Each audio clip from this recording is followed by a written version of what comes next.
ಪಾಪ. ಇಲ್ಲ ಹಂಗ ಸರಿಸಿ ಇಟ್ಬಿಡ್ರಿ ಅಂತ ನಾನು ಹಂಗ ಹಾಕ್ಬಿಡ್ರಿ ತಗ ಸರಿಸಿ ಅದು ಬೇಗ ಒಂದು ಕಲ್ಲು ಹಾಕಕ್ ಬರ್ತದೆ.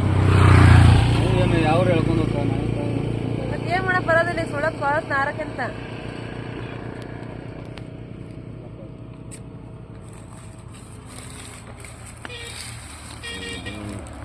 ಅದ್ಮ್ಯಾಕ ಅದೇನ್ ಮತ್ತೆ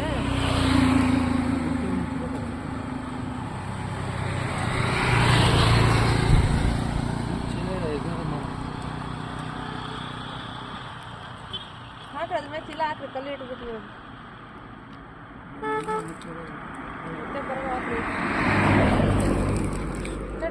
ಎಲ್ಲ ಮುಚ್ಚರ್ ಮುಚ್ಚಬೇಕಲ್ಲ नाही येत नाही गालात आहे ಮತ್ತೆ